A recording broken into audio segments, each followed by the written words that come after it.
My name is Catherine Miller. I am 70 years old, a widow, and I spent most of my life working as a school librarian.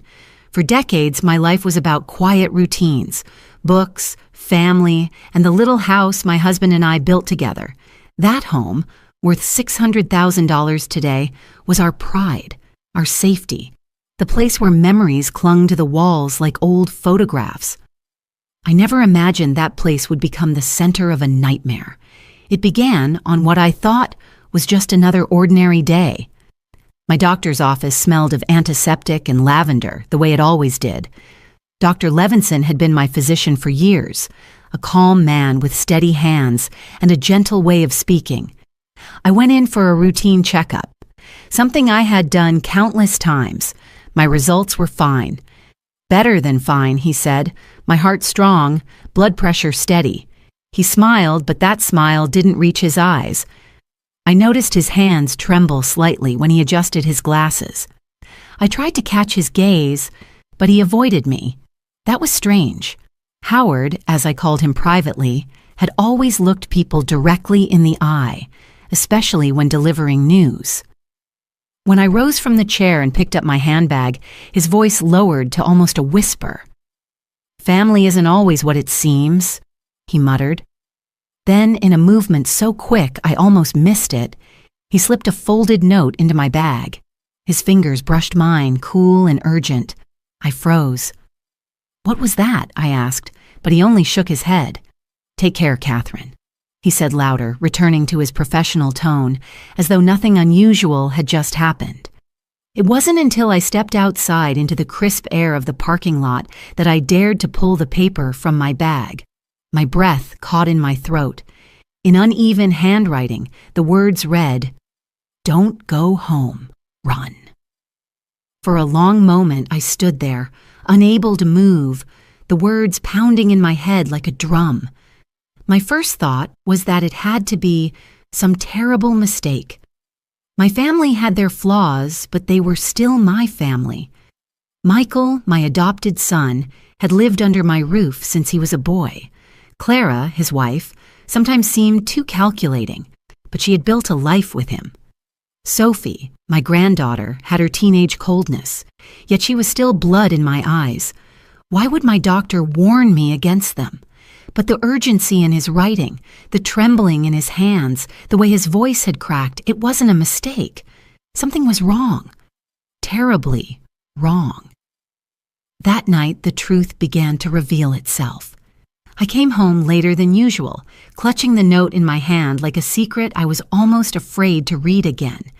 Inside the house, laughter died the moment I opened the door. Michael's booming voice cut short.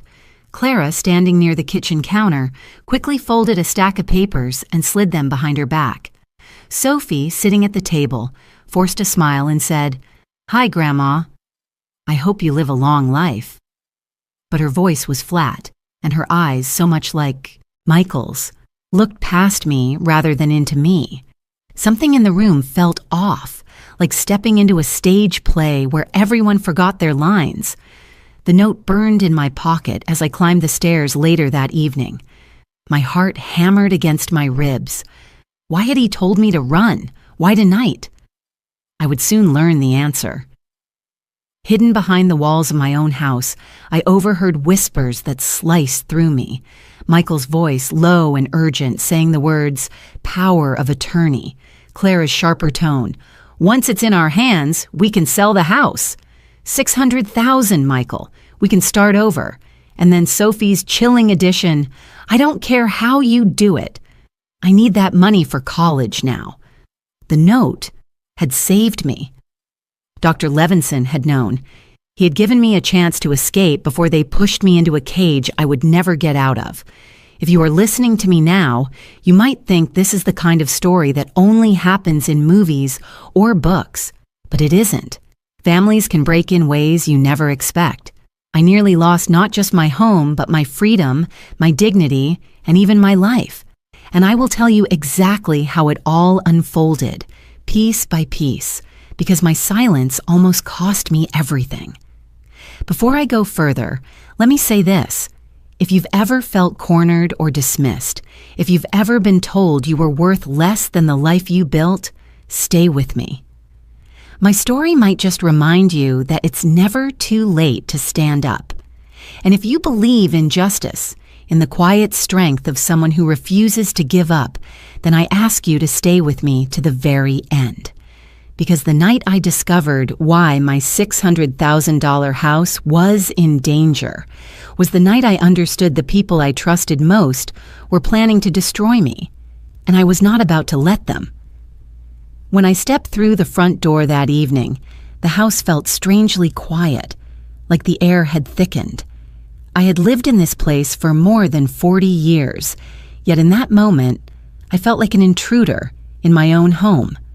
The lights were on, warm and golden, but they did nothing to soften the tension that clung to the walls.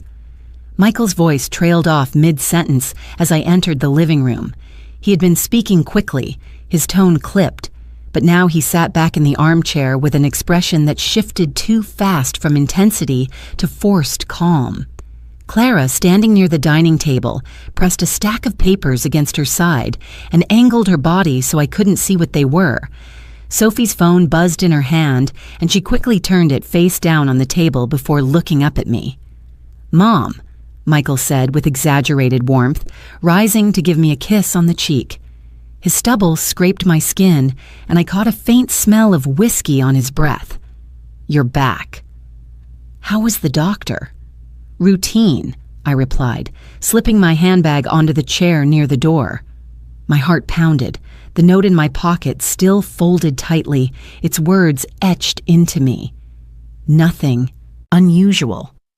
Clara smiled too wide, her lipstick slightly smeared at the corner. "That's good news, Catherine.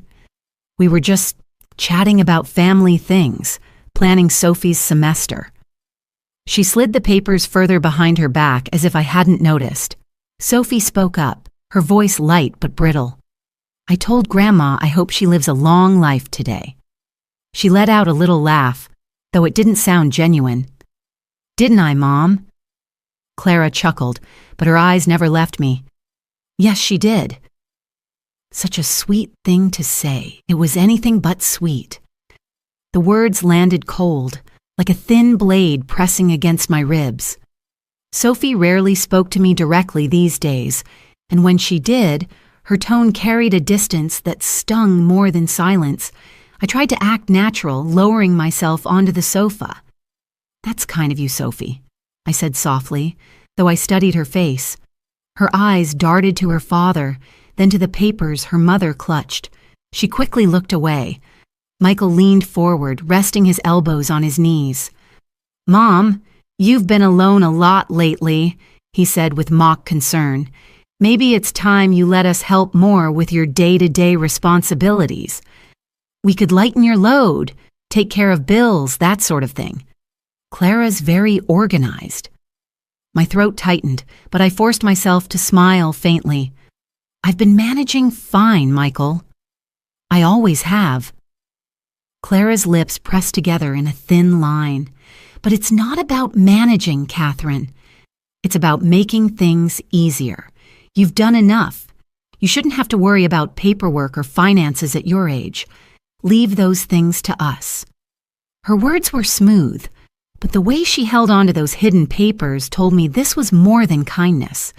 Something inside me shifted, a quiet alarm rising. I kept my voice calm. "I'll think about it." Sophie crossed her arms and tapped her foot against the leg of the table. "Well, you should," she muttered.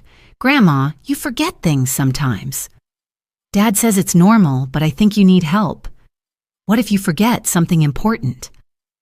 Her words sliced through me. I remembered all too clearly how Dr. Levinson had warned me.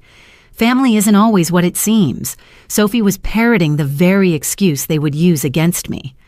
"I keep lists," I replied, trying not to let my voice shake. "I've always been careful."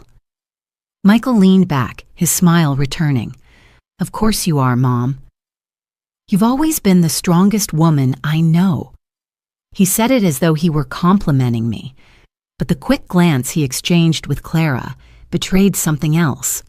The silence that followed felt unbearable. I rose and excused myself, claiming I was tired. My legs carried me up the stairs, though every step felt heavier than the last. Halfway up, I glanced back. Clara had already pulled the papers into view again, unfolding them with sharp movements. Michael leaned in close, whispering something I couldn't hear. Sophie's face was pale, her eyes locked on the table as if she wished she were anywhere else.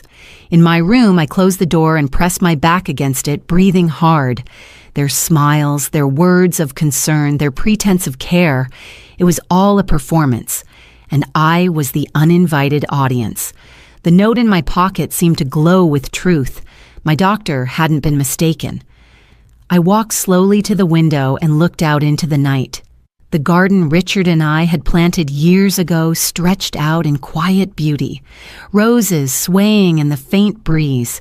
He had always said the house was our anchor, our promise to each other. And now, those I had once trusted most were circling like vultures, ready to take it all away. Downstairs, muffled voices carried through the floorboards, urgent and low. My heart thudded in my chest as I pressed my ear against the wooden door. Words drifted upward. Signatures. Papers. Next step. I shivered. I thought of the moment Clara had hidden those documents, the way Sophie's wish for my long life had landed with icy detachment, the false tenderness in Michael's voice. They thought they were clever, that I was blind, but I had seen enough. As I turned off the lamp and settled into bed, I knew sleep would not come. My home, the place I had cherished for so many years, no longer felt safe. Every shadow seemed to whisper betrayal, and for the first time in my life, I felt like a stranger in my own sanctuary. That night, long after the house had gone silent, I sat in my bedroom with the folded paper in my hand. I had read it once outside the doctor's office, but I had been too stunned to take in anything beyond those 4 words. Don't go home, run. Now, with the darkness pressing against the windows and the faint creaks of the house settling, I opened it again, letting the light from my bedside lamp spill over the page. The handwriting was hurried, uneven, but there was no mistaking the gravity in every line. My eyes moved slowly over the sentences, and I felt each one carve into me like a blade. Catherine, I must warn you. Your family asked me to declare you incompetent. They want to have you committed to a nursing home. They are planning to sell your house. Do not go home. Do not trust them. Please protect yourself. My hands trembled as I read the words aloud under my breath. For a moment, I couldn't breathe. My chest tightened, and the room seemed to tilt. Michael. My Michael. The boy I had raised with bedtime stories and Sunday pancakes. The boy who once clung to my hand and called me Mommy with such devotion. He'd asked my doctor to declare me incapable of taking care of myself. Clara, I could almost believe. She'd always been ambitious, quick with sharp words and sharper glances. But Michael, he was the little boy I once defended from bullies, the teenager I stayed up with during storms when thunder scared him. And Sophie, my granddaughter, 19 years old with the world ahead of her. Was she truly part of this? The words on the page said nothing about her, but I had overheard enough that evening to know she was not innocent. Her voice, echoing in my mind, still chilled me. I need that college money now. I pressed the note against my lap, rocking gently as if the motion could ease the ache that had spread through my body. My late husband Richard's photograph sat on the nightstand, his steady eyes meeting mine. I lifted the frame and whispered, "Did we raise him wrong? Did I?" The silence of the room gave no answer. I thought of the years Richard and I spent working for that house. Every dollar we saved went into its walls, the roof we repaired together, the garden he tended with pride, the little reading nook he built for me when I retired. It wasn't just property. It was the living memory of our marriage, of a life of sacrifice and love. To think of it sold off, dismantled by greed, made me feel physically ill. I lowered the note to the bed and clasped my hands tightly. My mind spun with questions. How long had they been planning this? How much had they already done behind my back? Clara's hidden documents, Sophie's distant gaze, Michael's overdone concern, all of it began to take shape in my mind like a puzzle clicking together. They wanted me out of the way. They wanted my home, my savings, the last fruits of everything Richard and I had built. I tried to steady my breathing, but tears blurred my vision. I thought of Michael as a little boy again, standing in the yard with a fistful of wildflowers, declaring, "Don't worry, Mommy. When you're old, I'll take care of you." I remembered how proud Richard had been that day, saying, "He's a good one, Catherine. He'll never let you down." How cruel time had proven us both wrong. The paper crinkled as I clutched it tighter. The words weren't just a warning. They were a lifeline. Dr. Levinson had risked his position to give me this truth. He must have seen through their lies, must have recognized the danger I was in. I owed him more than I could say. Without this note, I might have walked blindly into a trap that would have left me locked away, my home sold, my name reduced to a signature on a legal form I never meant to sign. I rose and moved to the window, looking out into the yard bathed in moonlight. The roses Richard planted still swayed gently, their pale petals gleaming. For years, that garden had been my refuge.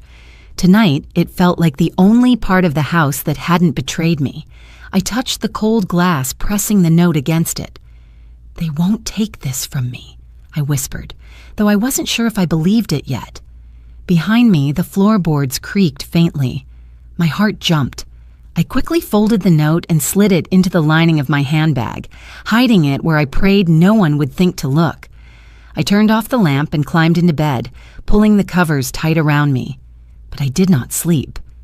My ears, strained for every sound, the shifting of wood, the distant hum of the refrigerator, the faint voices drifting up the stairs when Clara and Michael thought I was too old to hear. I kept my eyes open until dawn began to bleed through the curtains. The words of that note seared into me, each syllable echoing louder with every passing hour. By morning, one truth had settled deep into my bones. My family was no longer my safe place. My home was no longer my sanctuary. And if I wanted to survive, I had to see them for what they had become. The following evening, I moved through the house with the kind of care one usually reserves for walking across ice. Every step felt dangerous, every breath too loud. I had tucked Dr. Levinson's note deep into the lining of my handbag, but the words pulsed inside me with a life of their own. My body was tense, my senses sharpened, because I knew if I paid close enough attention, they would reveal themselves. From my bedroom, I heard faint voices below. Michael's baritone rumbled, Clara's sharper tone overlapped his, and Sophie's younger voice rose in protest. Something told me I had to hear every word. Quietly, I opened my door, each creak of the hinges sounding like a scream in the stillness. I slipped out, my bare feet brushing against the carpet, and slowly made my way to the landing that overlooked the living room. The railing cast long shadows in the dim light, and I crouched low, peering between the spindles. Michael stood pacing near the fireplace, running a hand through his thinning hair. "She's tougher than I thought," he muttered. I gave Dr. Levinson every reason to sign the papers, and he hesitated. He kept asking if I was sure Clara's voice cut through, smooth and venomous.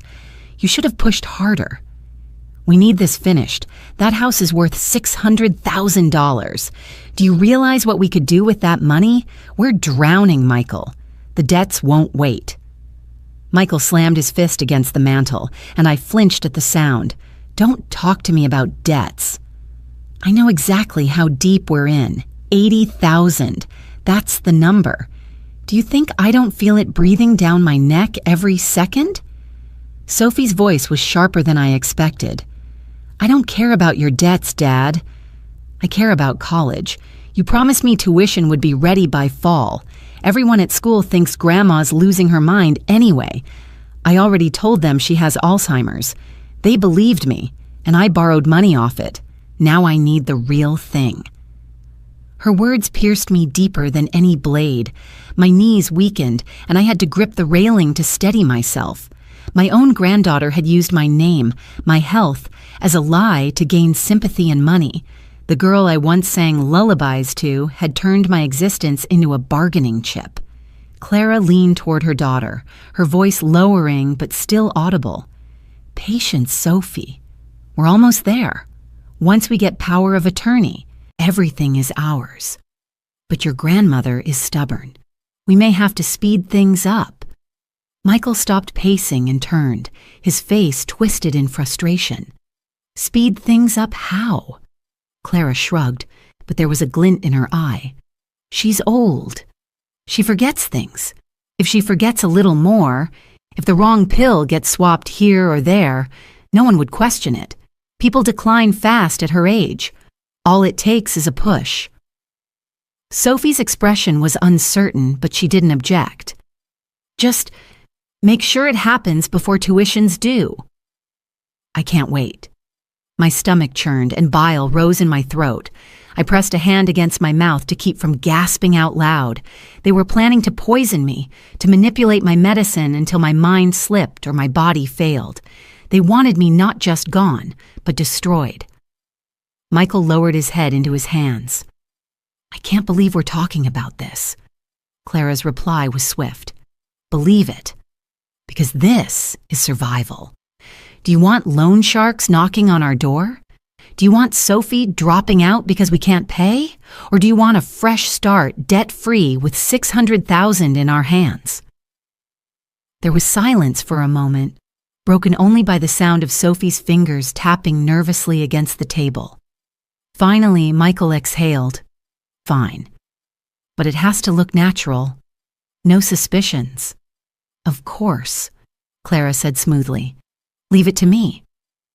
I already switched her tea last week with a stronger sleeping pill. She nearly fell down the stairs. Next time, she won't be so lucky. The room swam before me, my vision blurring as their words sank in. I had almost died, and it hadn't been an accident. It had been Clara. She had already begun the process of erasing me. I backed away slowly, careful not to make a sound.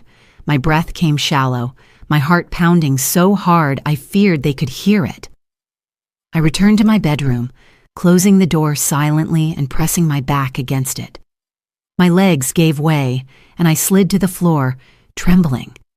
The people downstairs were supposed to be my family, the ones I had given my life to, the ones I had fed, clothed, and sheltered.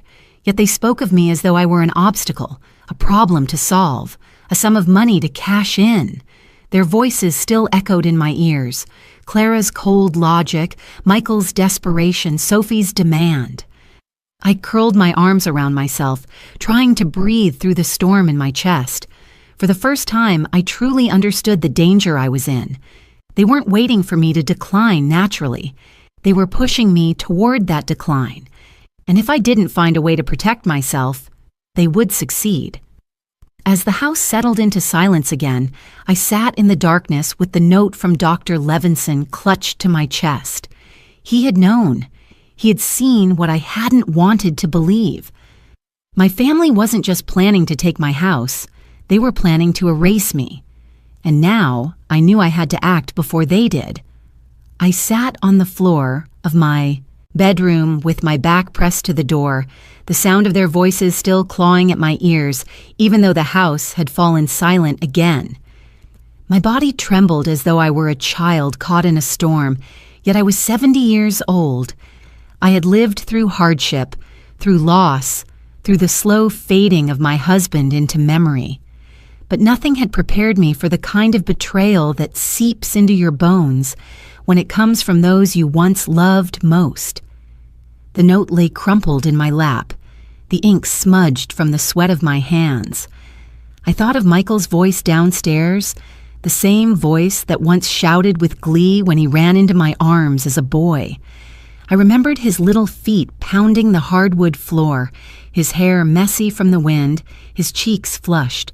He had run across the yard one summer afternoon, no more than 6 years old, holding a fistful of wildflowers he had picked from the edge of the garden. He presented them to me like treasure, saying, "Don't worry, Mommy. When you're old, I'll take care of you." I had bent down, my eyes stinging with tears, and hugged him so tightly he squealed. That memory had been my anchor through the years of raising him, the reminder that love could grow even when blood wasn't shared. Now the sound of his grown-up voice echoed in my head, talking about debts, about my house as though it were a prize to be claimed. The contrast was unbearable. I pressed my palm to my chest, trying to hold the pieces of my heart together. It felt like everything inside me was shattering.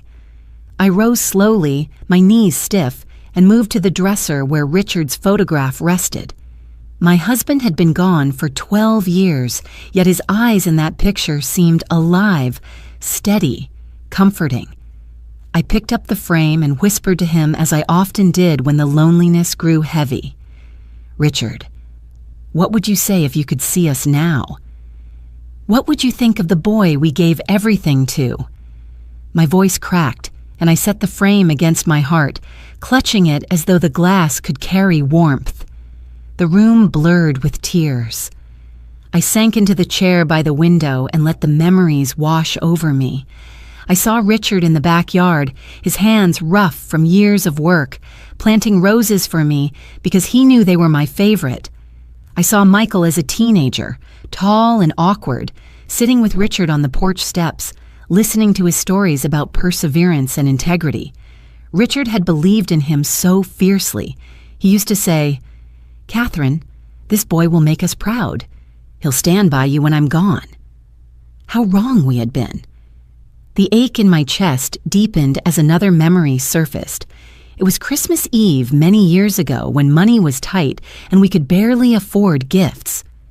Michael had found an old watch in a second-hand shop, polished it until it gleamed, and placed it under the tree for Richard. "Because Dad deserves something nice," he had said. Richard had worn that watch every day until the end of his life. That same boy now plotted to strip me of the house his father built brick by brick. The betrayal twisted inside me, sharp and relentless.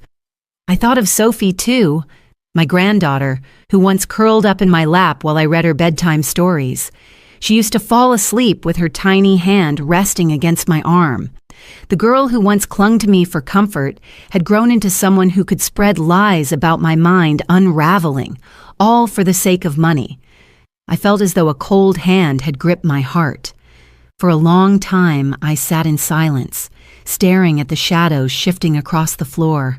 I wanted to scream, to pound my fists against the walls, to demand answers from the people who had turned against me. But the anger was buried beneath a heavier weight. Grief. The grief of losing my family not to death, but to greed.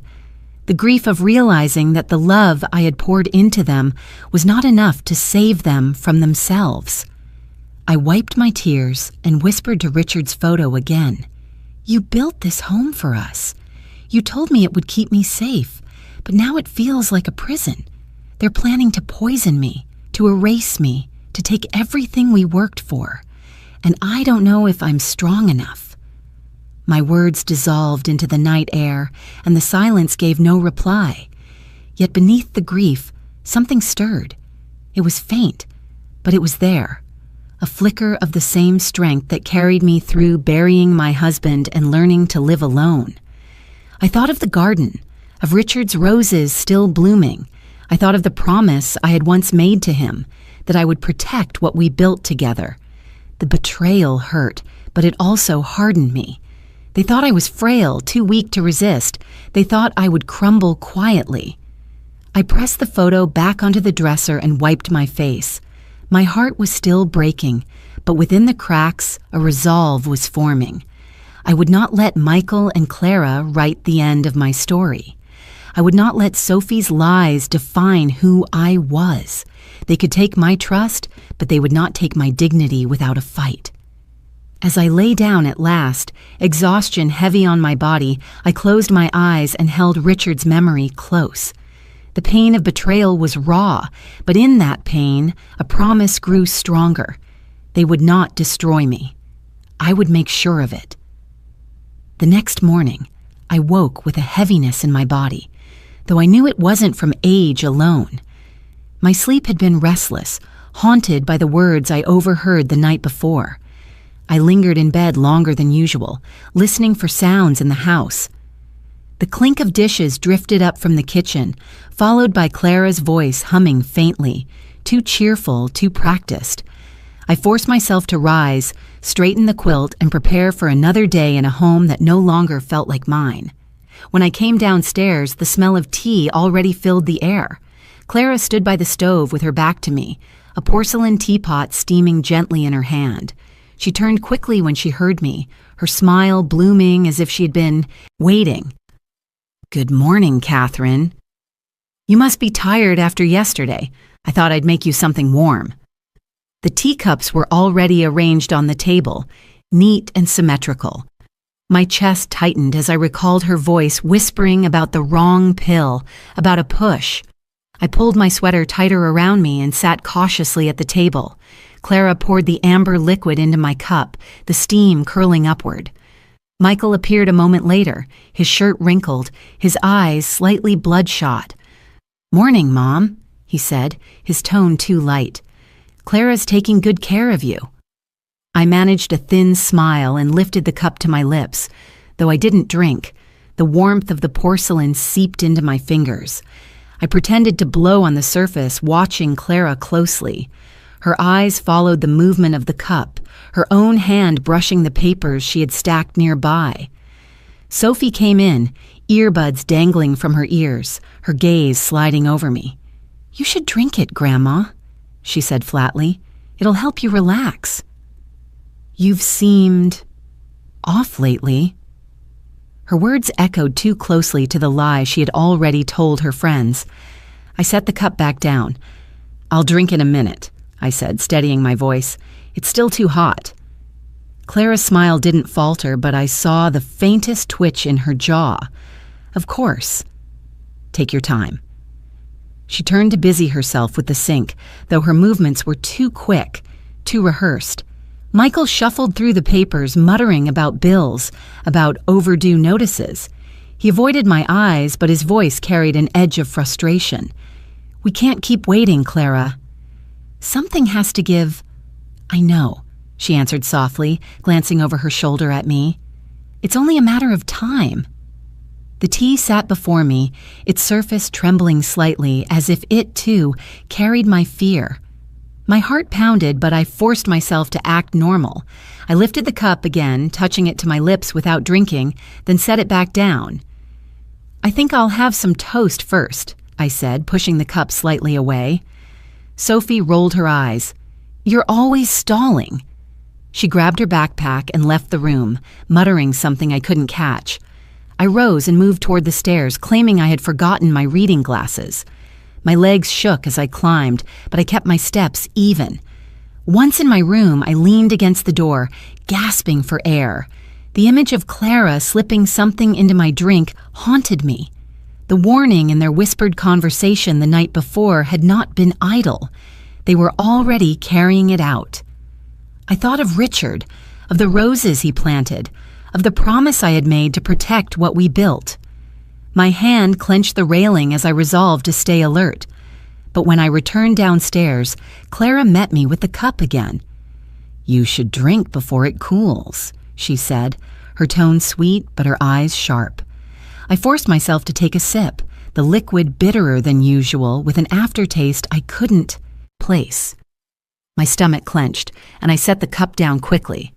"It's strong," I murmured, rising to steady myself against the chair. The room tilted slightly, the edges of my vision blurring. Clara's gaze lingered, then she smiled faintly. "Maybe you should rest upstairs." Michael gave a non-committal grunt and shuffled through the mail again. My knees buckled as I tried to take a step, and I caught the edge of the staircase just in time. The world swayed, and for a terrifying moment I thought I would tumble down. My fingers gripped the railing so hard my knuckles turned white. The house was spinning, but I forced myself to breathe, to plant my feet firmly. "I'll be fine," I said, though my voice shook. "I just need some fresh air." Clara reached out as if to steady me, but I pulled away, every nerve in my body screaming that her touch was not safety. I made it to the front door, each step deliberate, as though I were walking through water. Outside, the cool air hit me like a lifeline. I gulped it in, leaning against the frame, the dizziness slowly receding. Behind me, Clara's voice floated from the kitchen. "She's slipping faster than I thought." Michael didn't answer, or perhaps his reply was too quiet for me to hear. I closed my eyes and steadied myself. They thought they were winning. They thought their plan was working, but I was still standing, still breathing, and still aware. And that meant I still had a chance. When I finally returned to my room, I locked the door behind me. My hands shook as I emptied the contents of my handbag, finding the small tape recorder I had used years ago for interviews at the library. I tested it, hearing the soft click as it captured the silence. From that moment, I knew I would no longer wait helplessly. I would gather proof. I lay on my bed, my body heavy, my mind replaying every word, every look, every sip of that bitter tea. They wanted me gone, but I would not fall so easily. They had underestimated me, and that would be their mistake. That night, I lay awake staring at the ceiling, every creak of the old house sounding like a warning. The bitter taste of the tea still lingered on my tongue, and the memory of nearly collapsing on the stairs replayed over and over. I knew now, with a clarity I could no longer ignore, that staying under the same roof with Michael and Clara meant gambling with my life. They weren't waiting for time to take me naturally. They were pushing me toward the edge, one cup, one pill, one shove at a time. I thought of Richard's photo on the dresser and the promise I had made to myself after he passed. I had sworn that I would live with dignity, that I would honor the life we built. Letting them strip me of my mind, my home, and my freedom would betray everything he and I had worked for. Tears pricked my eyes, but beneath the grief, a fire flickered. I could not stay. I had to go. And this time, I would not run as a victim. I would walk out as a woman, preparing to fight. I rose from bed quietly, careful not to let the floorboards groan under my weight. My room was dark except for the faint glow of the moon through the curtains. I opened my closet and pulled out a small suitcase, the kind I used years ago when Richard and I would take weekend trips to the coast. My hands shook as I packed, but my movements were deliberate. Documents first. The deed to the house, insurance papers, Richard's old watch that still ticked faintly. I tucked Dr. Levinson's note between the pages of a folder. If they tried to paint me as unstable, this warning would speak louder than their lies. I slid open the drawer of my nightstand and found the small voice recorder I had tested earlier. I held it for a moment, the plastic cool against my palm. From now on, every conversation would be captured. If Michael called me confused, the world would hear the truth. If Clara pressed me with her fake kindness, I would have her words to prove it. I placed fresh batteries inside and tested the red light until it blinked steady. It was my shield, my witness in the silence of the house. I added clothing, just a few essentials, and my jewelry box, though it held little more than sentimental pieces now that Clara had stolen so much. At the bottom of the box lay the ring Richard gave me on our 40th anniversary, a simple band with a tiny ruby. I slipped it onto my finger, whispering to him, "I'm not done yet." The hardest part was preparing to walk past their doors. Michael and Clara slept down the hall, their room dark and quiet. Sophie's door was cracked open, the glow of her phone lighting her face as she scrolled. For a moment I paused outside, my heart heavy. She was still so young. I wanted to believe she could change, that somewhere inside her, the little girl who once loved bedtime stories still existed. but the memory of her voice saying she had already told her friends I had Alzheimer's hardened me. I stepped away. In the kitchen, I moved quickly, pulling a few bills of cash from the drawer I had hidden them in long ago. Richard had always said, "Keep a little aside for emergencies." He would never have imagined this would be the emergency. I stuffed the money into my handbag along with the recorder. The house was too quiet, the kind of silence that feels like a trap. I grabbed my suitcase and pulled it gently across the floor, wincing at every squeak of the wheels. When I reached the front door, my hand hesitated on the knob. Behind me lay decades of memories, the echo of Richard's laughter, the walls where Michael's height had once been marked in pencil. But behind me also lay betrayal, poison, lies, and danger. Ahead of me lay uncertainty, but also a chance to survive. I turned the knob slowly and stepped into the night. The cool air hit my face, fresh and sharp. I pulled the door closed as quietly as I could, then walked down the path lined with roses. Their petals gleamed pale under the moonlight, and I felt Richard's presence there, reminding me that strength sometimes means leaving behind what you love most in order to protect it. I wheeled my suitcase down the street, my heart hammering, my eyes scanning every shadow. I didn't know where I would sleep yet, but I knew I had to disappear before they noticed I was gone. Tomorrow they would look for me, maybe call the police, pretend they were concerned, but by then I would already be a step ahead, gathering proof, building my defense, turning their plot against them. As I reached the corner, I pulled out my recorder and pressed the button, whispering into it. My name is Catherine Miller. I am 70 years old. If anything happens to me, this is my record. My family is trying to take my home and my freedom. They have already tried to drug me. I am leaving tonight to save myself. The words shook as they left my lips, but hearing them captured gave me strength. I tucked the recorder back into my bag and kept walking. Each step away from the house felt lighter, though fear still pressed against my back. I wasn't sure what tomorrow would bring, but I knew one thing with certainty. I had chosen to fight, and for the first time in days, despite the weight of betrayal, I felt a flicker of hope. I walked for nearly 20 minutes before I reached the bus stop at the edge of town. The early morning air was cool against my face, and each breath steadied me. I didn't look back. The street lamps flickered, casting shadows that stretched across the pavement, but I kept moving forward with my suitcase rattling behind me. When the bus finally arrived, I climbed aboard and took a seat near the back. Only 2 other passengers sat scattered among the rows, both too lost in their own worlds to notice the trembling old woman clutching her handbag. The ride was quiet, just the hum of the engine and the faint squeak of brakes at each stop. I pressed my forehead against the window, watching the town roll past. Every corner reminded me of a different memory. Sundays at church with Richard, afternoons walking Michael to the park, summers when Sophie begged for ice cream. It all felt poisoned now, as though those places no longer belonged to me.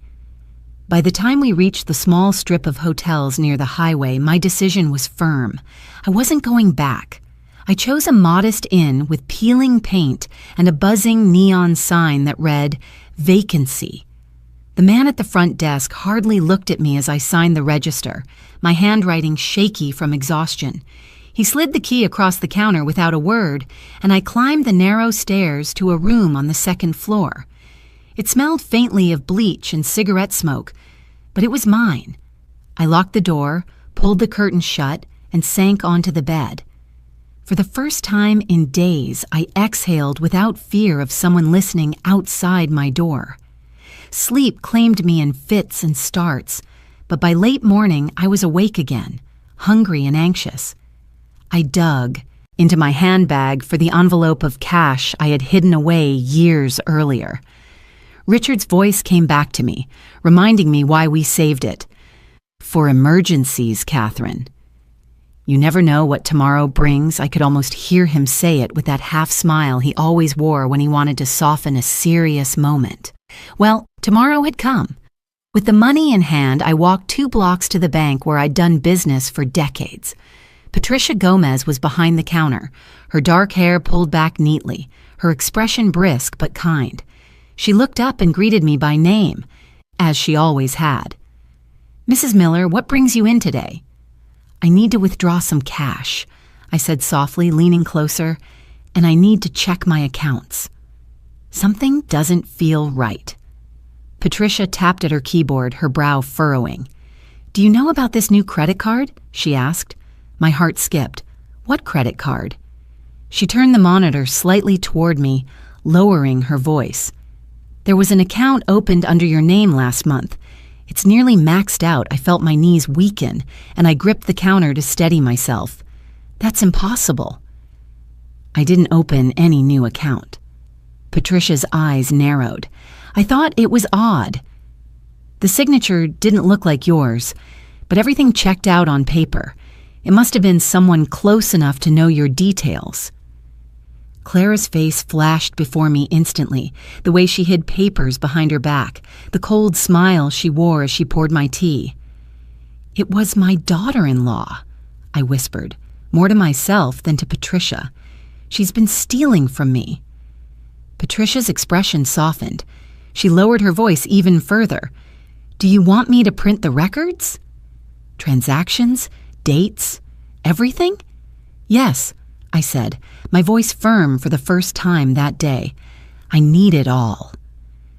While she worked, I withdrew $7,000 in cash and tucked it carefully into my bag. It was enough to buy me time to cover a hotel room, food, maybe even help from someone who could guide me legally. I felt the weight of the bills like armor against the uncertainty ahead. Patricia slid an envelope across the counter. "Be careful, Mrs. Miller. If someone's willing to go this far, they may not stop." I met her eyes and nodded. "I know." "Thank you for trusting me enough to say it outside." The sun was bright, but the warmth didn't reach me. I walked back to the inn, clutching the envelope of records to my chest. Each page inside was proof, a piece of the truth that could no longer be denied. Clara wasn't just manipulative. She was a thief. She had forged my name, taken my identity, and used it to sink her claws deeper into what wasn't hers. Back in my room, I spread the papers across the bed and studied them carefully. Charges for jewelry stores, luxury items, expensive dinners, all under my name. I thought of Richard's watch, of the ruby ring I had slipped onto my finger the night before, and realized how much of my life had already been stolen piece by piece. My eyes burned with anger, but I forced myself to breathe. This was no longer about just surviving. It was about proving what they had done. I packed the records neatly into my suitcase, alongside my most important documents. Sitting on the edge of the bed, I whispered to myself, "This is the beginning." The bitterness of the tea still lingered in my mouth, a reminder of how close I had come to falling into their trap.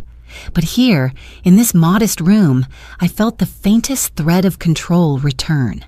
I had money in my bag, proof in my hands, and the will to fight still burning in my chest. They had underestimated me. They thought I was too old, too frail, too blind to see. But I saw everything now, and I was not done. The next morning, I woke with a clarity that cut through the exhaustion in my bones.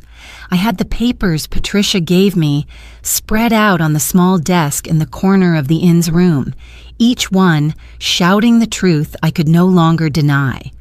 Clara had stolen from me, and Michael had helped her plot. Sophie had lied to protect their story. And if I didn't act now, my house and my freedom would vanish before I could blink. I thought of Richard again, of the promises he made when we built that house. "This home will outlast us," he had said, his hand firm on mine. "It'll be your anchor if I'm gone." Well, he was gone, and they were trying to pry the anchor from my hands. I would not let it happen. I needed someone who could stand beside me in a fight that was no longer only about survival, but about justice. That was when I remembered the name that had been passed around my church circle months ago. Daniel Whitmore, a lawyer known for helping older people who had been mistreated by their own families.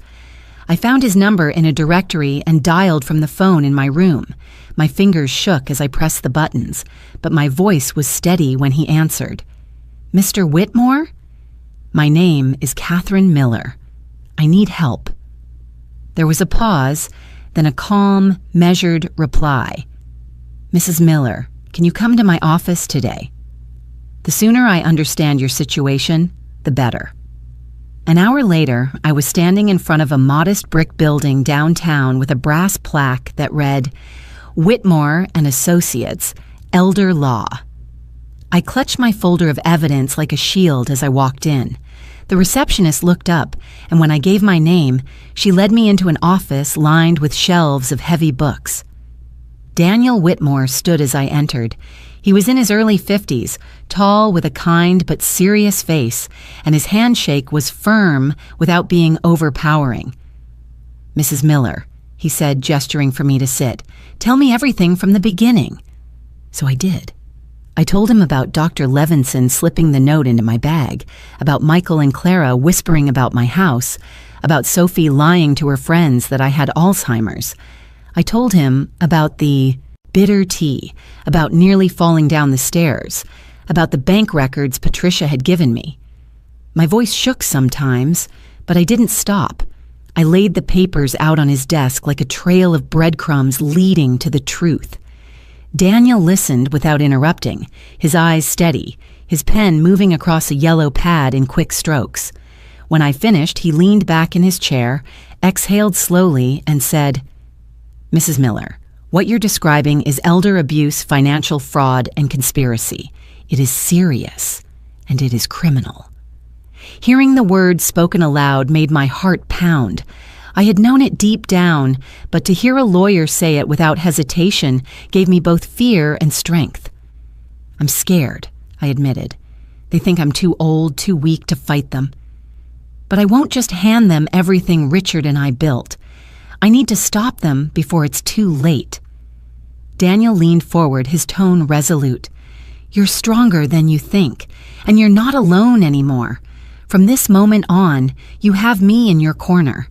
I've seen families try to tear down the people who raised them, but the law is clear, and the evidence you've brought me is powerful. With your testimony and these documents, we can build a case that will hold." I felt tears sting my eyes, not from grief this time, but from relief. For the first time in weeks, I wasn't carrying this burden by myself. He continued, "First, we'll secure your assets. I'll contact the bank to put a freeze on any fraudulent accounts. Then we'll gather more proof, recordings, witnesses, anything that shows a pattern of abuse. Do you feel safe where you are now?" I shook my head. "Not really, but it's safer than that house." "Then stay there for now," he said firmly. "Do not go back until we have more protection in place. If they contact you, record everything. If they push you, let them, because it will only strengthen your case. But above all, don't let them corner you again." I nodded, gripping the edge of my chair. His words gave me something solid to hold on to. "Thank you," I whispered. "I don't know if I can ever forgive them, but I can't let them win." Daniel's gaze softened. "You don't need to forgive them right now. You just need to protect yourself. Justice will do the rest." When I left his office, the weight in my chest felt lighter, though the road ahead was still dark. I had a lawyer now, someone who saw me not as a burden but as a client worth fighting for. My hand still trembled as I clutched my folder, but this time it was from the adrenaline of hope, not just fear. I returned to the inn, sat on the bed, and stared at the papers again. They were no longer just proof of betrayal. They were weapons, and with Daniel's help, I would wield them. For the first time since that note slipped into my bag, I believed I might actually win. The following days blurred together as I tried to keep my strength steady in that small inn room. Daniel called me regularly, his voice calm but determined, each time assuring me that progress was being made. One morning, he told me he had hired a private investigator, someone with a reputation for thorough work. His name is Mark Jensen, Daniel explained. He doesn't waste time, and he knows how to uncover what others try to bury. If your family has been hiding things, he'll find them. I met Mark in Daniel's office 2 days later. He was younger than I expected, maybe late 30s, tall with sharp eyes that seemed to take in everything at once. He shook my hand firmly and said, "Mrs. Miller, I'm here to help. I'll need you to tell me everything you know, habits, routines, places they might go, people they might talk to. Anything could become a lead." So I did. I described Clara's suspicious trips to the jeweler, Michael's constant phone calls late at night, Sophie's new designer purse that seemed far too expensive for a college student. Mark listened without judgment, scribbling notes in a small black notebook. When I finished, he nodded. "That's enough for me to start. Give me a few days." Those days felt long. I spent hours pacing my small room, reading and rereading the papers Patricia had given me, trying to steady my nerves. At night, I recorded entries into my voice recorder, recounting everything that had happened since the doctor's warning. If anything happened to me, I wanted the world to know. On the 4th day, Daniel called and asked me to come to his office again. When I arrived, Mark was already there, a folder thick with documents resting on the desk. His eyes met mine, steady but grim. "Mrs. Miller," he said, "you were right. They've already begun taking from you." He opened the folder and spread photographs across the desk. The first showed Clara in a pawn shop, handing over a velvet jewelry box I recognized instantly. It had been my mother's, passed down to me on my wedding day. I felt my stomach twist. Mark explained. "She's been selling off jewelry in your name." I traced the transactions. She forged receipts and pocketed the cash. The next set of papers showed gambling debts linked to Michael, dozens of late-night transfers, betting accounts, names of bookies. Mark tapped the paper with his pen. 80,000. He's been desperate, and from the looks of it, he's only sinking deeper. I pressed my hand to my mouth. Hearing the number out loud made my chest ache. My son, the boy who once swore to protect me, was drowning in debt and dragging me down with him. Mark laid out another document, this one more painful than the rest. "Your granddaughter, Sophie. She's been telling her friends you're not well, that you have Alzheimer's. She borrowed money from at least 3 of them, promising it would be repaid once she got her inheritance." I spoke with one of the families. They were shocked, but they confirmed it. I shook my head slowly, the betrayal cutting deeper than I thought possible. Sophie's sweet face as a child flashed in my memory, her hand tugging mine as we baked cookies together. And now she had turned me into a story, a lie, to buy herself sympathy and money. Daniel leaned forward, his voice firm. "This is exactly the kind of evidence we need." With Clara's theft, Michael's gambling, and Sophie's false claims, we can prove a pattern of exploitation. The law is very clear. This isn't just family conflict, it's abuse. Tears stung my eyes, but I forced myself to breathe. "It feels like everything I ever gave them has been turned against me," I whispered. Mark's tone softened, though his words carried weight. "They underestimated you. They assumed you wouldn't notice, that you wouldn't have the strength to push back. But you're here, and you're fighting. That makes all the difference." I gathered the photographs and documents into a neat pile, my hands trembling as I touched each piece. These weren't just papers.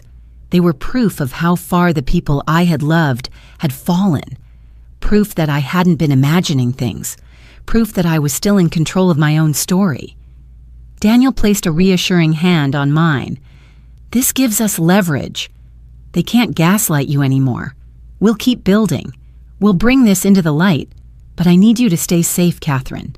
No contact with them directly until we're ready." I nodded, swallowing hard. "I won't go back to that house. Not until justice is ready to meet them." When I left the office that day, the folder tucked under my arm, I felt both broken and rebuilt at the same time. My heart ached with the weight of betrayal, but beneath that ache lay a new determination. They had stolen, lied, and schemed, but I had truth on my side. Back in my small inn room, I placed the folder on the desk beside Richard's photo. I traced his smile with my fingertip and whispered, "We're going to win this, Richard. They won't take what we built."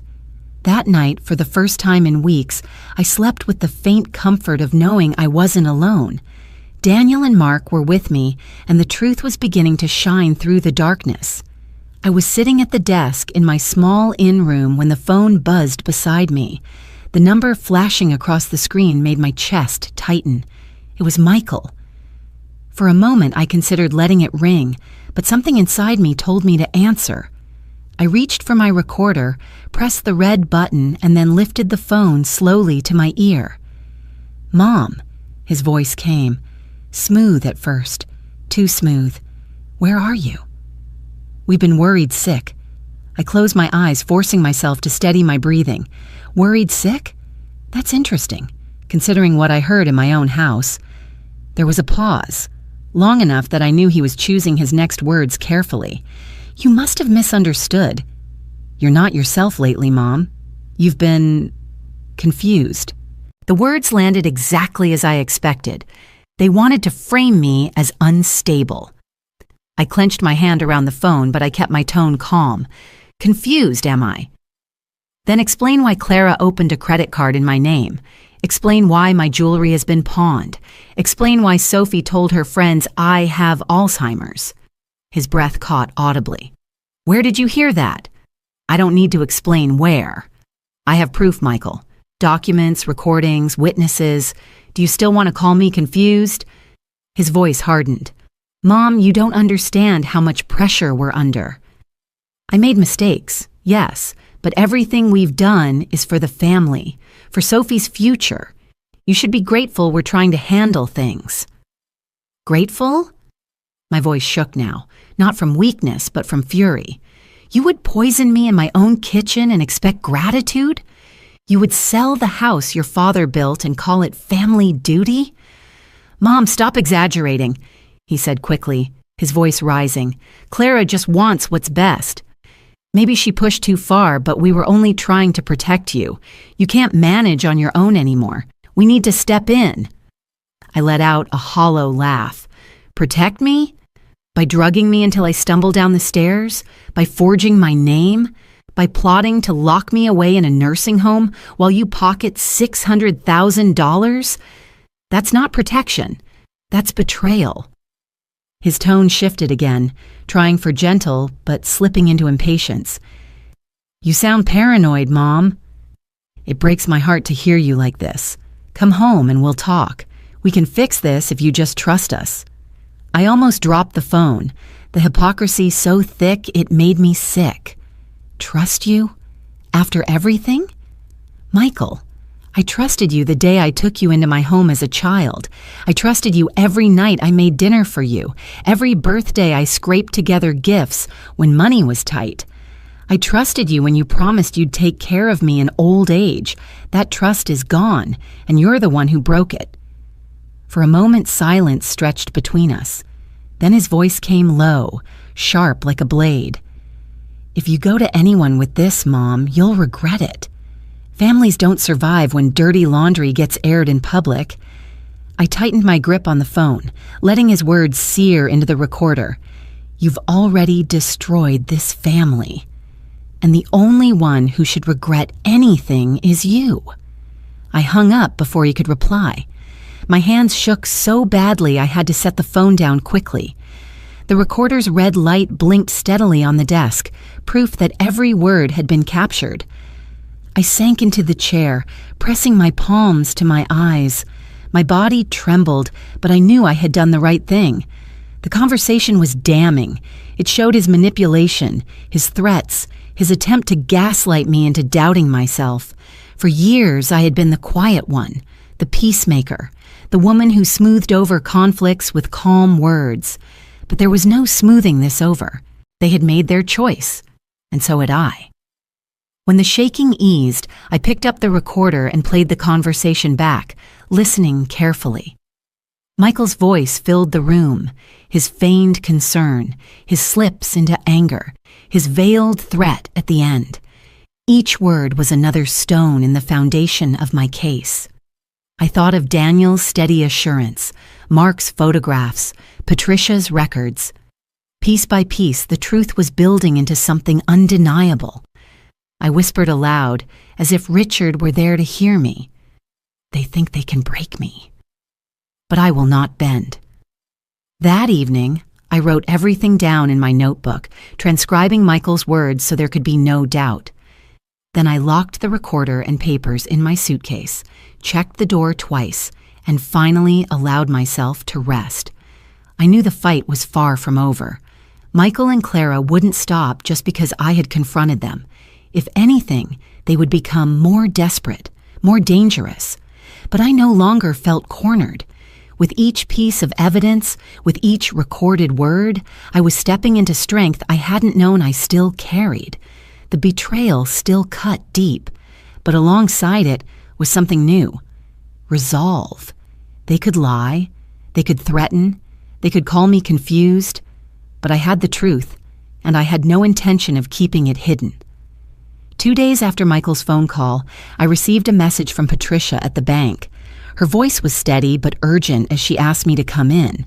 My chest tightened as I hung up, knowing something was about to happen. I packed my folder of documents into my bag, slipped the recorder inside, and made my way to the bank with steps that felt heavier than they should.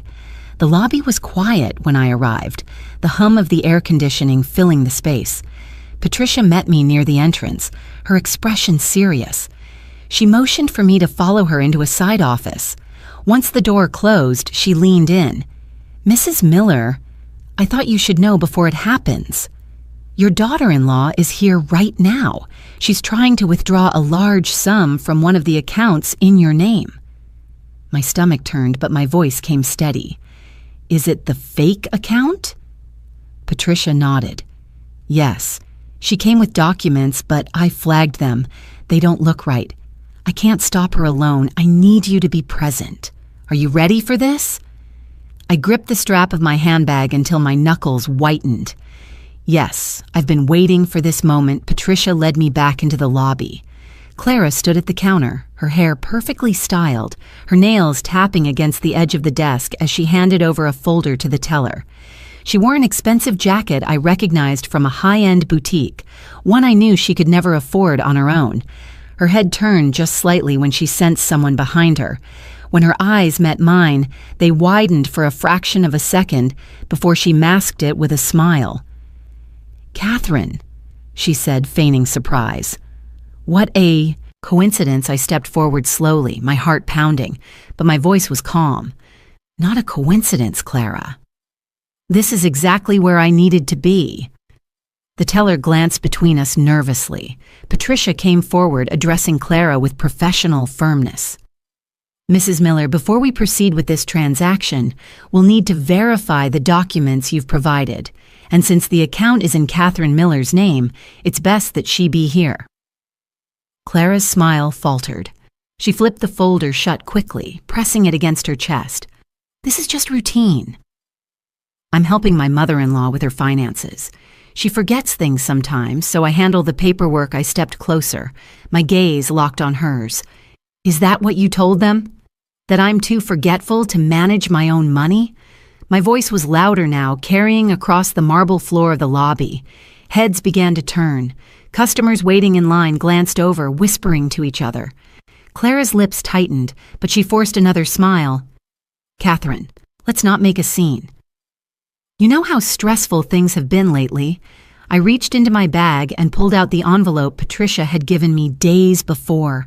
"I have every fraudulent transaction you've made under my name. Jewelry stores, restaurants, cash advances. You forged my signature, Clara, and you thought you could get away with it." The color drained from her face. "That's ridiculous," she snapped. "You must be mistaken." Patricia stepped forward, her voice firm. "I compared the signatures myself. They don't match Mrs. Miller's records. And now, with her here to confirm, there's no doubt. The teller froze, unsure what to do. Clara's composure cracked, her voice rising. "You don't understand. Michael is drowning in debt. Sophie needs tuition money. I was trying to keep us afloat." I straightened my shoulders, the weight of years of silence lifting from me. "You weren't saving anyone. You were stealing from me, from the woman who welcomed you into her family, who gave you a home, who treated you like a daughter, and now you want to rob me blind and call it sacrifice." The lobby had gone still, every eye on us.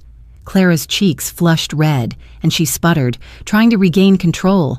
"You're overreacting. You're too old to understand what we're dealing with." I pulled out the recorder, pressing play. Michael's voice filled the air, his words from our last call echoing through the bank. "If you go to anyone with this, Mom, you'll regret it." Gasps rose from the small crowd gathering near the counters. Clara's eyes widened in panic, her hand reaching out as if to snatch the recorder, but Patricia stepped between us. "Mrs. Miller," Patricia said clearly to me, "would you like me to contact the authorities?" I met Clara's gaze, holding it steady. For years, she had looked at me with condescension, treating me like a fragile burden. Now she looked small, cornered, her power unraveling in front of strangers. "Yes," I said, "call the police." Clara's mask finally slipped. "You'll ruin everything," she hissed. "Do you know what you're doing?" "Yes," I replied, my voice strong. "I'm protecting what's mine." Within minutes, 2 officers entered the bank. Clara tried to argue, waving her folder, insisting it was all a misunderstanding. But the evidence Patricia and I provided was too strong. The officers led her toward the exit, her face pale, her steps stumbling under the weight of humiliation. The crowd whispered as she passed, their judgment heavy in the air. As the doors closed behind them, I felt my knees weaken, but I stood tall. Patricia touched my arm gently. "You did the right thing." I nodded, my throat tight with emotion. For the first time in a long time, I feel like myself again. When I left the bank that afternoon, the sun felt brighter on my face. Clara had wanted to strip me of my dignity, but instead she had been stripped of hers in front of a room full of strangers. It was only the beginning, but it was a moment I would never forget. The morning after Clara's scene at the bank, Daniel called me with urgency in his voice. "Catherine, we have reason to believe Michael is trying to push the sale of your house. He and Clara scheduled a meeting at a real estate office this afternoon. I want you there, with me." The thought of them sitting across from a realtor pretending to own what Richard and I built sent fire through my veins. I agreed without hesitation. Daniel picked me up outside the inn, his presence steady as always. As we drove, he explained his plan. "We'll let them dig their hole first. Once they start claiming authority, you'll walk in with me and end it. The realtor will be our witness. The more public, the better." The office was a sleek space downtown, glass walls and polished floors, the kind of place that promised bright futures and big sales. Daniel and I waited outside until we saw Michael and Clara arrive. Michael looked tired, his suit wrinkled, his eyes darting nervously. Clara, however, carried herself with false confidence, her chin lifted as if she already owned the world. Sophie trailed behind them, clutching her phone, her expression unreadable. We gave them a few minutes before stepping inside. Through the glass partition, I could see Michael shaking the realtor's hand, Clara sliding a folder of documents across the table. Her lips moved quickly, spinning lies with ease. I clenched my fists, my pulse racing. Daniel touched my arm lightly. "Wait for the right moment." The receptionist led us in at Daniel's request. The realtor looked up, startled to see us. Michael froze, his mouth half open. Clara's smile faltered and Sophie's eyes widened in shock. I stood tall, though my knees trembled, and spoke with a calm that surprised even me. "I believe you're discussing the sale of a house that does not belong to you." Clara recovered first, her voice sharp. "Catherine, what are you doing here?" "We were only trying to help. The house is too much for you. We thought—" "You thought you could steal it," I cut in. My voice carried through the glass walls, and a few employees nearby paused their work to look over. "This house was built by my husband and me. It is mine. And I have never given you power of attorney, nor signed a single paper handing it over to you." The realtor looked uneasy, glancing between us. I was told these documents gave them authority." Daniel stepped forward, his tone firm and professional. "I am Catherine Miller's attorney. Those documents are fraudulent. Here are the originals, showing she retains full ownership and decision-making rights." He laid the certified papers on the table, their official seals gleaming under the fluorescent lights. Michael shifted uncomfortably, his face paling. "Mom, this isn't what it looks like." "We were only trying to make things easier." "Easier for you," I said, my voice rising. "You wanted $600,000 to cover your debts. You were willing to poison me, to lock me away, to lie about my mind so you could sell my home. Don't stand there and pretend this was for me." Clara's mask cracked then. "We had no choice," she snapped. "You don't understand what it's like to drown in debt. You sit in that house with everything while we struggle." I straightened, my eyes locked on hers. "And whose fault is that?" "You forged my signature. You drained accounts. You pawned my jewelry. That's not struggle, Clara. That's greed." The room was silent except for the faint hum of the air conditioner. Sophie's face flushed red, and for the first time she looked away from her parents, her phone hanging limply at her side. The realtor cleared his throat nervously. I can't proceed with this. I'll need to report this to the board." "Yes, you will," Daniel said firmly. "And I'll ensure the police have copies of every fraudulent document they attempted to use today." Clara's face twisted with fury, but Michael sank into his chair, defeated. His shoulders slumped, and for a brief moment I saw the boy he once was, ashamed and lost. But the shame was too late. I turned to Sophie, my voice softer but steady. "Is this what you wanted? To see your parents humiliate themselves in front of strangers, trying to sell the home where you grew up, where your grandfather poured his heart into every brick?" Her lips trembled, but she said nothing. She only lowered her gaze to the floor. I gathered the documents Daniel had presented and tucked them into my bag. "This is over," I said clearly, my voice carrying to the staff who were now openly watching from their desks. "My house is not for sale, and neither am I." With that, Daniel and I walked out, leaving behind the silence of their defeat. Outside, the sunlight felt sharp and cleansing. My hands still shook, but there was a strength in me that hadn't been there before. Clara's rage, Michael's collapse, Sophie's shame, it was all burned into my memory. As Daniel unlocked the car, he looked at me with a faint smile. "You handled yourself with grace, Catherine." "They'll never forget this day," I exhaled, feeling the weight lift slightly from my chest. "Good. Because neither will I." The battle was far from over, but for the first time, the world had seen them for what they truly were. After the confrontation at the real estate office, I knew there was no turning back. Michael and Clara had shown their faces to the world, but humiliation alone would not stop them. They would regroup, twist their story, and try again. I needed something that could not be erased, something so undeniable that they could never rewrite the narrative. That night, in the quiet of my hotel room, the idea came to me as clearly as if Richard had whispered it himself. I would take my story to the public. I sat at the desk with the small recorder by my side, its red light blinking like a reminder of the power it held. It had already captured Michael's threats and Clara's manipulations.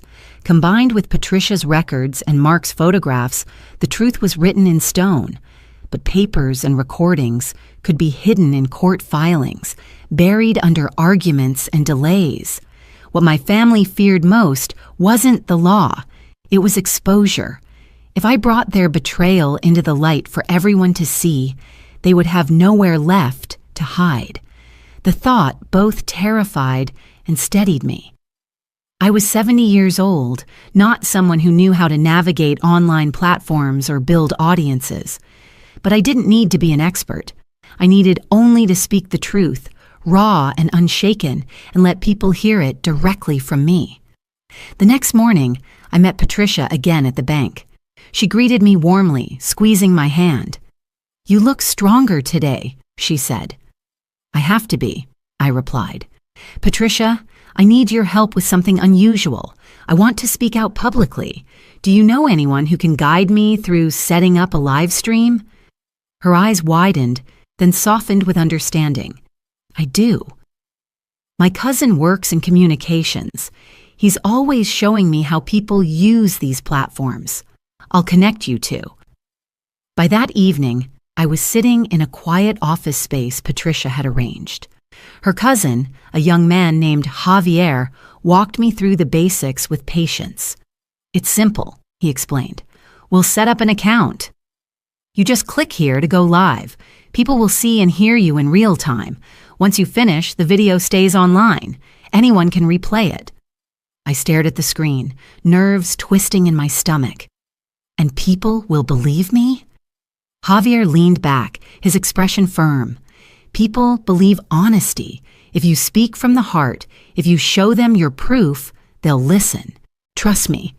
Once this is out there, you'll have an army of strangers standing with you."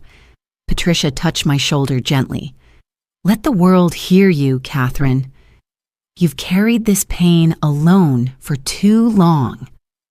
I nodded, my throat tight with emotion. That night, back at the inn, I rehearsed what I would say. I practiced holding up the documents, playing back Michael's voice, showing Clara's forged papers. Each time, my hands shook a little less. I imagined Richard sitting across from me, nodding his approval.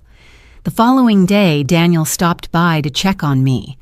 I told him about my plan, expecting resistance, but instead his lips curved into a small smile. "It's bold," he said, "but sometimes bold is exactly what's needed." The law will catch up with them eventually, but public truth has its own kind of power. Just make sure you don't exaggerate. Stick to what you know, what you can prove. Your authenticity will carry the rest. "Then I'll do it," I said firmly. "I won't hide anymore." We spent the afternoon preparing. Daniel helped me organize the evidence into a clear order, while Patricia made copies of every document in case anything happened to the originals. Mark stopped by briefly, handing me new photographs he had taken of Clara entering yet another pawn shop. His eyes were steady when he said, "They'll try to deny everything. Show these. Show them all." When evening fell, I returned to the small office space with Javier and Patricia at my side. The room smelled faintly of coffee and printer ink, the glow of the computer screen casting light across the table. Javier adjusted the webcam, then looked at me. "Whenever you're ready, just press this button." "You'll be live," I sat down, smoothing my hands over the table and took a deep breath. My heart pounded, but I felt something else rise above the fear: resolve. For years, I had been the quiet one, the peacekeeper. Tonight, I would be the voice they could not silence. Patricia squeezed my hand one last time. "You've got this." I pressed the button. A small icon blinked on the screen, and suddenly the world could see me. At first, only a handful of viewers appeared, numbers ticking upward slowly. I introduced myself, my voice shaking but growing steadier with each word. I spoke my name, my age, and the life Richard and I had built. Then I told them about the betrayal, the lies, the theft, the poisoning attempt. I held up the documents, pressed play on the recorder, and let Michael's threats fill the room. The viewer count climbed higher and higher, comments flashing across the screen. Some were words of shock, others of support, strangers offering their belief in me. The more I spoke, the stronger I felt. My family had tried to bury me in silence, but here I was, speaking louder than ever. By the time I ended the stream, thousands had heard me. The evidence was no longer just in my hands, it was out in the open, undeniable.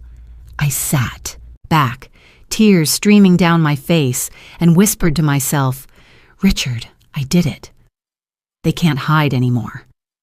That night, I didn't sleep much, but for once it wasn't fear that kept me awake. It was the rush of knowing the truth was no longer mine alone to carry. When I woke the next morning, the video was everywhere. My phone buzzed nonstop, the screen lighting up with notifications faster than I could read them. Patricia called me first, her voice trembling with awe. "Catherine, you don't understand. It's gone viral. People are sharing it across every platform. You've struck a chord." I logged onto the account Javier had set up and nearly dropped the phone. More than 5,000 views had already turned into tens of thousands overnight. The comments section filled with strangers calling me brave, telling me their own stories of betrayal, offering support from across the country. I sat on the bed, my chest tight with emotion. For so long, I had felt invisible, silenced in my own home. Now, my voice had echoed farther than I ever thought possible. By noon, local news outlets were calling. A reporter left a message on the inn's phone, asking for an interview. Daniel cautioned me to hold off, but I could hear approval in his tone when we spoke. "The exposure helps us, Catherine. It ensures they can't paint you as delusional or confused. The court of public opinion is already leaning your way." Not long after, my phone rang again, but this time it wasn't Patricia or Daniel. It was Michael. His name flashed across the screen like a wound reopening. Against my better judgment, I answered, pressing the recorder as I had before. "Mom," he said, his voice frantic, "take it down. Please, you don't know what you're doing. You've embarrassed us in front of everyone." I closed my eyes, steadying myself. "I didn't embarrass you, Michael. You embarrassed yourself. All I did was shine a light on the truth. You've destroyed our lives," he shouted. "Sophie can't show her face at school. Clara is being harassed. People are calling us monsters. You did that," I said quietly. "Not me. I begged for honesty, for decency, for family. You chose greed. You chose betrayal. And now the world knows." Clara's voice suddenly joined the call in the background, shrill and furious. "Catherine, how dare you? You think strangers on the internet will save you? This is family business, not their concern." I held the phone close, speaking with the calm that had eluded me for weeks. Family doesn't poison family. Family doesn't steal identities or pawn heirlooms. What you did stopped being private the moment you tried to erase me. There was silence, broken only by Michael's uneven breathing. Then he muttered, "You'll regret this, Mom. You don't know the damage you've caused." I ended the call, my hands trembling but my resolve solid. The recorder captured every word, another brick in the fortress I was building. That evening, I returned to the small office with Patricia and Javier. Together, we replayed the live stream, analyzing the comments. Messages poured in from people I had never met. A woman in Ohio who said her son had drained her savings, a man in Texas whose niece forged his name on a loan. My story had become their story, a mirror reflecting countless wounds. As the viewer count soared past 50,000, I decided to go live again, this time with Patricia at my side. She introduced herself, confirming she was the banker who had uncovered the fraudulent accounts. I showed the documents once more, careful to hold them clearly to the camera. Then I pressed play on the recording of Michael's threats. His voice filled the speakers, undeniable, raw. The comments exploded with outrage. People demanded justice, some tagging local authorities, others promising to share until no one could ignore it. One message scrolled past that made me pause. "You're not alone, Catherine. We're with you." I felt tears prick my eyes as I read it aloud. "I'm not alone," I whispered, my voice breaking. "Not anymore." By the time I ended the second stream, more than 5,000 people were watching live. The numbers only grew afterward. News outlets picked it up. headlines flashing across screens. Elderly woman exposes family betrayal online. My face, worn with age but burning with determination, was everywhere. Back in the quiet of my in-room, I sat with my head in my hands. The exposure was overwhelming, but it was also freeing. For years, I had been afraid of making noise, of upsetting the delicate balance of family. But silence had nearly cost me my life. Now my words had carried farther than I ever imagined. Daniel called that night, his tone steadier than ever. "They'll try to spin it, Catherine, but they can't undo what's been seen. You've turned public opinion into your shield. This is the kind of momentum that forces the law to act quickly." I thought of Richard then, of how proud he would have been to see me rise after being pushed so low. I whispered to the photograph on the nightstand, "We made it this far, Richard. And I'll keep going." The next morning, I woke to find the video had passed 100,000 views. Journalists camped outside the bank where Clara had been caught, asking questions. Neighbors whispered about Michael's debts, Sophie's lies, Clara's greed. The walls they had built around their schemes were crumbling. I looked at my reflection in the mirror. My eyes were tired, my face lined with years, but beneath it all was a strength I hadn't known remained. I wasn't just surviving anymore. I was fighting, and I was winning. The morning after the live stream reached 100,000 views, I woke to find my phone vibrating against the nightstand again. This time it wasn't reporters or Patricia or Daniel. The name on the screen made me pause. Sophie. For a long moment, I just stared at it, my heart caught between anger and sorrow. My thumb hovered, then I pressed accept. "Grandma," her voice cracked through the line, raw and trembling. "Please don't hang up. I need to talk to you." I sat on the edge of the bed, clutching the phone tightly. "You should be in school, Sophie. Not plotting with your parents to take everything from me." She sobbed softly. "I know. I was wrong. I lied. I told people you had Alzheimer's because Dad told me to. He said it would make people pity us, that it would get us what we needed.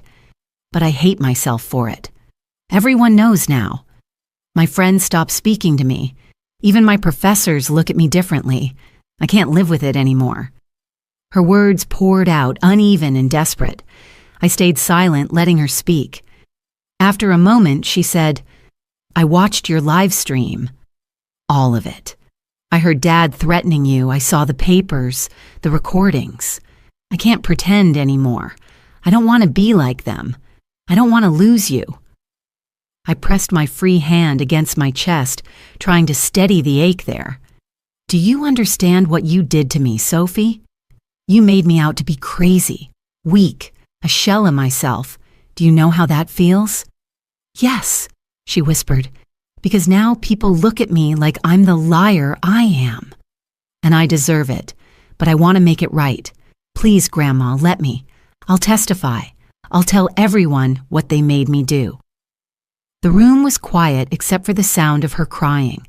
I thought back to the little girl who once baked cookies with me, who wrapped her small arms around my waist when she scraped her knee. Somewhere along the way, she had been pulled into their web of greed, but now I could hear the child I once knew breaking through.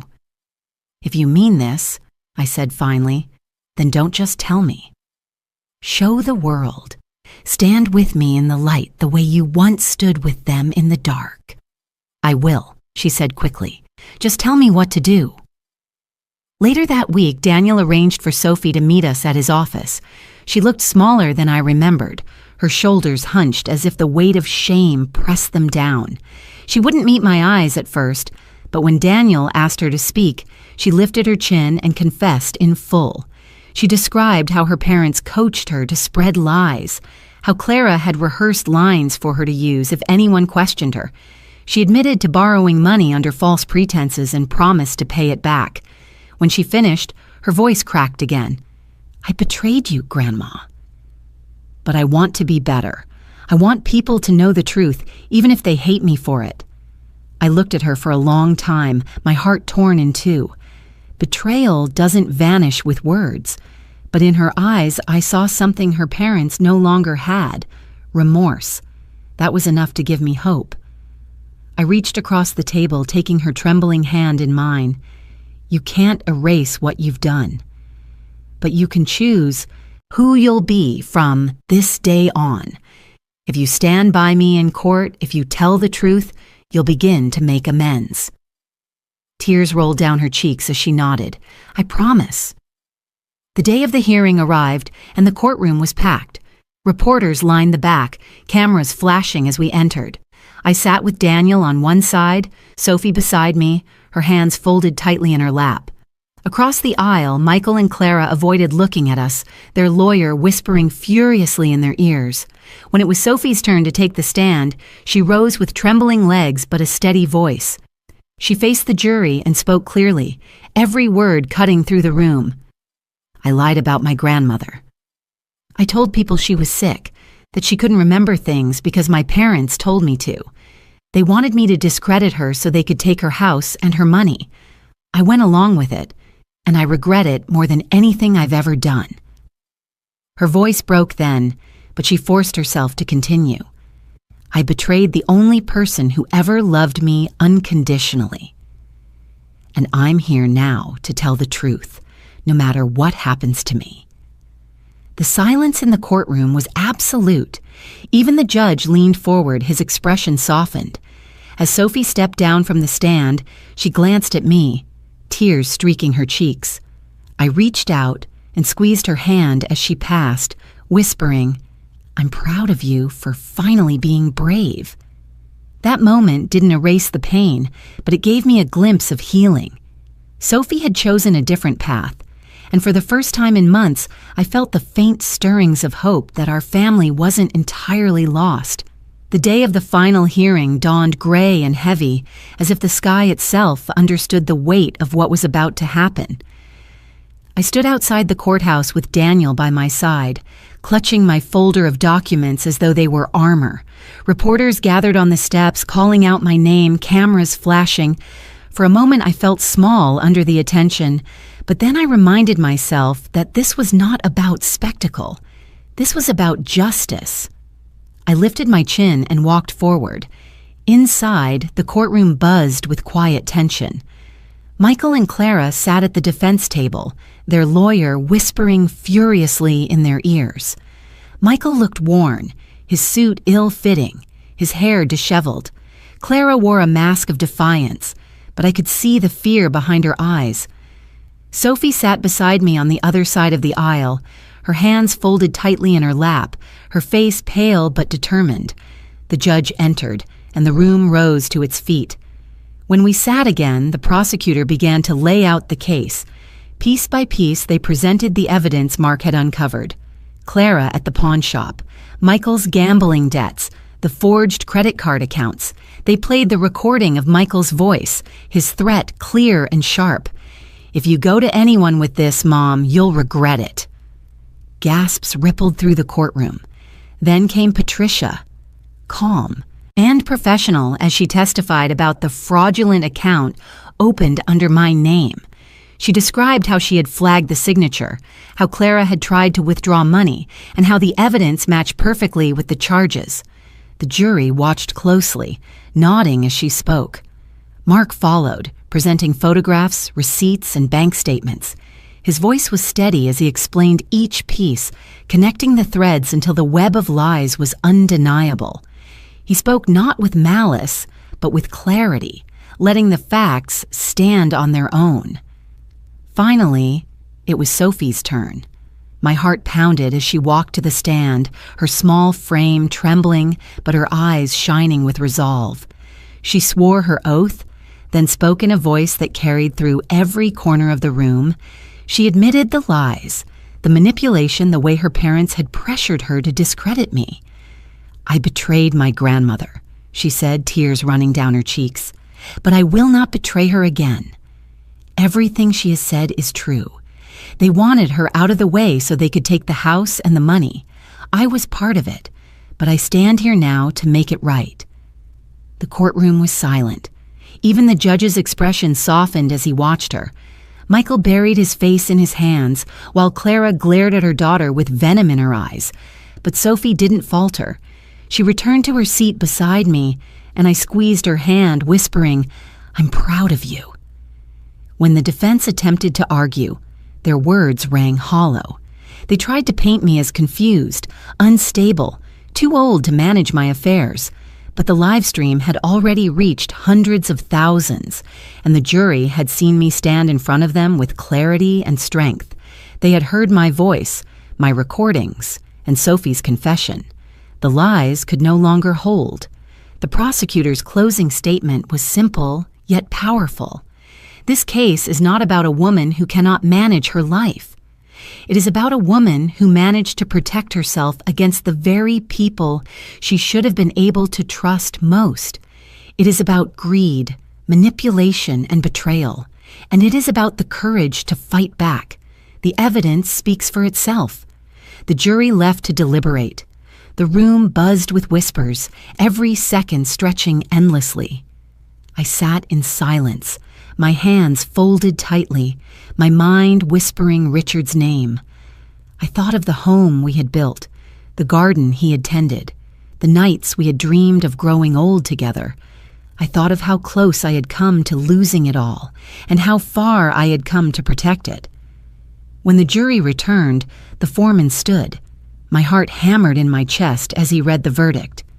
We, the jury, find the defendants, Michael Miller and Clara Miller, guilty on all counts: fraud, financial abuse, and conspiracy. The words rang through the courtroom like a bell. I felt my breath release in a shudder, tears streaming down my face. Michael slumped back in his chair, his face gray, while Clara erupted, shouting, "At the judge, at me, at anyone who would listen." The bailiffs restrained her, her shrill voice echoing even as she was led away. The judge's gavel struck, restoring order. His words followed with finality. Sentencing will be carried out in accordance with the law. This court recognizes the courage of the victim, Mrs. Catherine Miller, in bringing the truth forward. I sat frozen for a moment, unable to believe it was real. Then Sophie's hand slipped into mine, and Daniel leaned toward me. "It's over," he whispered. "You did it." As we left the courtroom, reporters crowded around, their microphones thrust forward, questions flying. But I didn't need to say much. My silence, my tears, my steady walk down those courthouse steps spoke louder than any words. For the first time in months, the weight on my shoulders lifted. I paused at the bottom of the steps, looking up at the sky. The clouds had parted, sunlight breaking through as if the world itself had shifted. I whispered under my breath, "We made it, Richard. Justice is ours." When the trial was finally over, I felt as though I had stepped out of a storm into calm air. The courthouse doors closed behind me, and for the first time in months I could breathe without fear clawing at my chest. Michael and Clara were no longer shadows lurking over my every move. They were behind bars, left to face the weight of their choices. Justice had been served, but healing was something entirely different, something I still had to find. I sold the old house soon after, not because I lost it, but because I chose to. That place carried too many ghosts, too many rooms echoing with betrayal. I used part of the proceeds to buy a smaller cottage just outside of town, a modest place with a patch of land big enough for a garden. When I first stepped inside, the air smelled of fresh paint and pine, untouched by lies or poison. It felt like a beginning, not a reminder. Sophie moved in with me. At first, it was awkward, the silence heavy with everything left unsaid. She tiptoed around me, unsure if she had the right to call this place home after what she had done. But slowly, day by day, the walls came down. She helped me plant roses in the backyard, her hands in the soil beside mine. One evening, as we watered the small shoots together, she whispered, "I don't deserve your kindness, Grandma." I set the watering can down and turned to her. Kindness isn't about deserving. It's about choosing, and I choose to believe you can be better."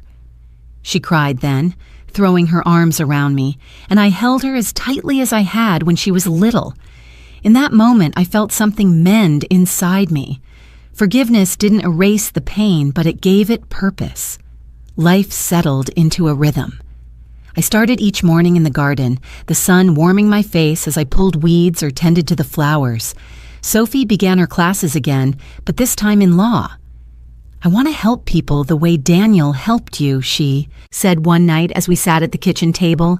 I smiled, seeing the determination in her eyes.